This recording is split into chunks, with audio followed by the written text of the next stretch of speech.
Parting by Katelyn Elwess.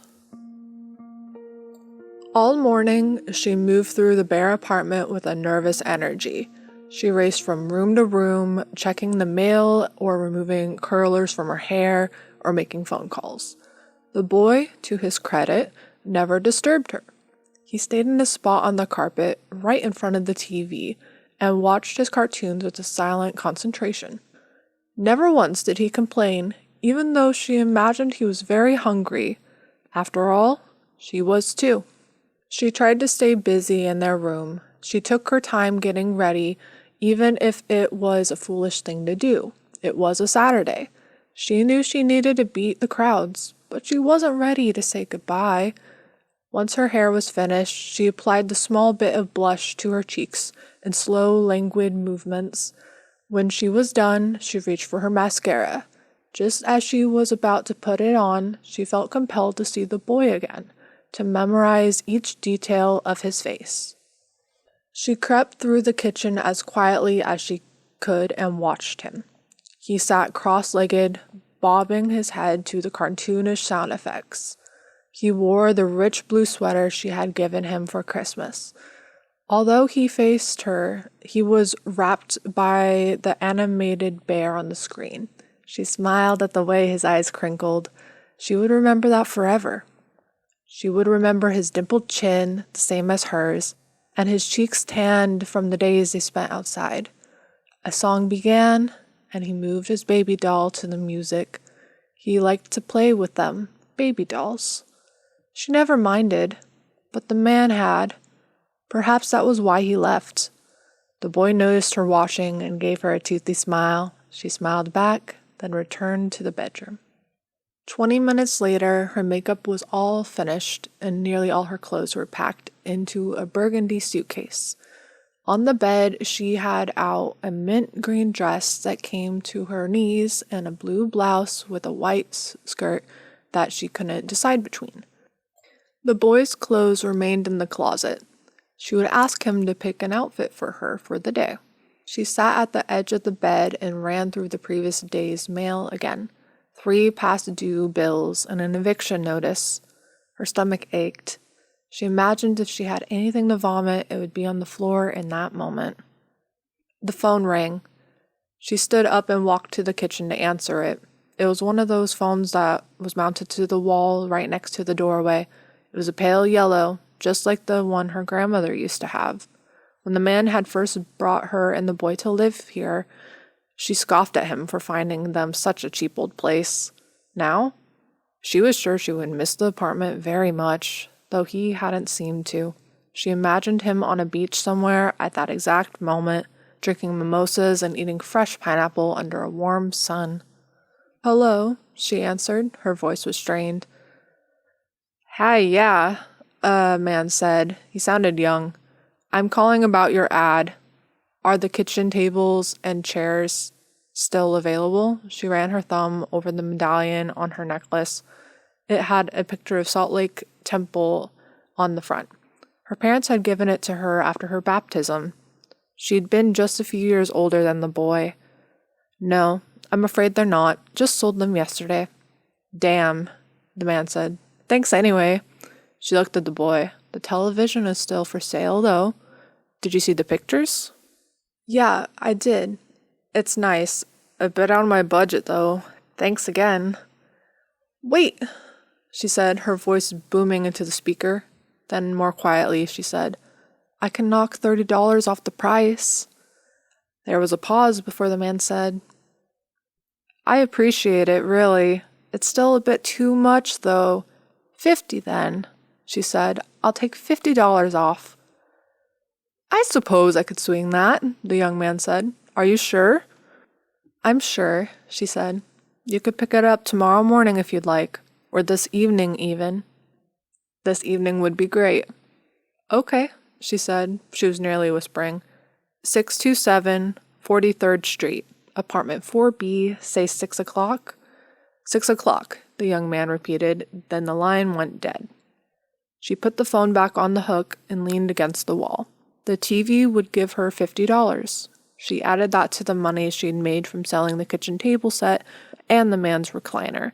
It wasn't much, not enough to make the rent, by any means, but it would be enough to start over in St. George. She approached the boy and leaned in front of him with her hands on her knees. "How's the show?" "Good," he said. He held the baby doll like a newborn. "What are we going to do today?" She stood straight and smiled. "I thought we'd run by the store for some sandwiches and have a picnic in the park." The boy smiled. "Really?" "Really," she said. "I just have to get dressed first. What do you think? Should I wear green or blue?" He looked at her for a moment. "Blue." "I'll go get dressed, and then we can leave, okay? 5 minutes tops." She went back to the bedroom and slipped out of last night's pajamas. She placed them into a suitcase, then put on her outfit. She'd sold so many things in the last few months. It started small, the boy's gerbil, the microwave, and a few end tables. Then her vanity, the entertainment center, and the boy's bed. The money went as quickly as it arrived, and they were no better off. She went to her dresser and fished out a safety pin from the top drawer. Then she took in an inch of her skirt. Afterwards, she folded her green dress and packed it in her suitcase. She placed it in the back of the closet, out of sight. She would come back for it later. She grabbed the bottle of Coco Mademoiselle, nearly empty, and dabbed a bit onto her neck and wrists. The perfume had been one of the last gifts the man had given her before he left. She decided she would leave it behind. She took her purse from the bed and counted what was left. There wasn't much, enough for maybe 2 sandwiches and a bottle of juice for the boy. She was tempted to take from her stash in the suitcase, but decided against it. It would have to do. The supermarket was much busier than she had anticipated. They had to circle the parking lot twice before they found a space far in the back. As they walked to the entrance, they passed teenage boys carrying bottles of soda, elderly women being walked to their cars by baggers, and happy mothers pushing their children in shopping carts. She held her hand out for the boy to take. "Come here," she said. "Stay close to me." He carried his baby doll in one hand and held her hand with the other. When they reached the front of the store, he saw an old kiddie ride. It was a galloping chestnut Mustang. The sign below said, "Sonny the horse, 50 cents. The boy ran up to it and climbed on. "Can I ride it?" She clutched her purse. "I don't know if we have enough."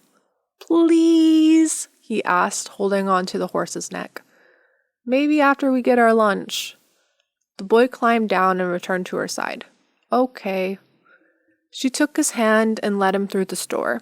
They passed the meat department, staring at lamb chops with a hunger they'd felt for days. Her 9, him 3. They cut through the cereal aisle on their way to the pre-made section, where they passed mothers older than her, picking out boxes with their own young children. They strolled through the bakery, peering at the cakes with their intricate buttercream flowers. On the top row, there were single cupcakes, chocolate and vanilla with swirled blue and green icing. "They look good," the boy said. She agreed. He walked ahead of her to look at the breakfast pastries. She motioned for the girl behind the counter to package one of the cupcakes. She would only be able to afford 1 sandwich, but it was fine. It was almost his birthday. Then she met him at the table of free samples. "What is it?" she asked the woman. "Pasta salad with an Asiago sauce. Great hot or cold?" "Go ahead, take one." She grabbed one for herself and one for the boy. They ate their portions in 2 quick, big bites. She said, "It's delicious." "Yummy," the boy said. "Only $4.99 a pound," the woman said, smiling. She wiped her mouth. "Oh, well, maybe next time." When they got to the pre-made sandwiches, the boy ran up to the display, swinging his baby doll. "I could eat all of them." "You're telling me," she said. She walked over to the mini fridge of drinks and grabbed him a bottle of apple juice. When she came back, he was still staring at the sandwiches. "I can't choose between ham or turkey," he said. She smiled. "Take your time." He looked for a bit longer, then grabbed one on the second shelf. "This one." "Turkey Club," she read. "Good choice. Let's go ring up and get to the park." Where's yours? She grabbed the doll from him, holding it under her arm, and reached for his hand again. I'm not that hungry anymore. 10 minutes later, they walked out of the store. He carried his baby doll again. She held a bag with his sandwich, juice, and cupcake. He tugged at her skirt. Can I go on the horse now? She looked in her purse. There was a $1 bill, 6 pennies, a dime, and 4 quarters. She handed him 50 cents. Looks like you can. He took the money and raced over to the horse. He climbed on top, carefully holding his baby doll, and slipped the coins into the slot. The horse began to move back and forth while Old MacDonald played. The boy giggled. She smiled, tying the bag closed. Shoppers passed by. An older woman, maybe in her 50s, stopped on her way to the door and watched the boy. Her hair was cut at an angle and it swished back and forth when she turned her head. Your little brother is adorable. Thank you, she said without correcting the woman. What's his name? The ride came to a stop. She left the old woman and walked over to the boy and gave him 2 more quarters. She ran her thumb along his cheek, over the little freckle under his right eye. His hair, light brown, was longer than usual, and she felt stricken knowing she wouldn't be able to take him for another haircut. One more time, okay? And then we have to go. Okay, he said. He put the quarters into the slot and giggled again. She walked back to the woman, pulling at her skirt. Her stomach fluttered. I have a grandson at his age, the woman said, smiling. That's nice, she said. She closed her eyes and took a deep breath. I need to use the restroom. Could you watch him for me? Of course, the woman said. She watched the boy move up and down to the rhythm of the song, holding the baby doll firmly in front of him. She handed the bag to the woman. Would you mind holding his lunch too? I don't want to take it back in there. It's no trouble, she said, taking the bag. All right, she said. I'll be back then. She walked back to the entrance, stopping a couple of feet away. She could still hear his laughter from her new spot. She turned back, making sure the woman was watching the boy, and the boy wasn't watching her. When no one noticed, she headed back to her car.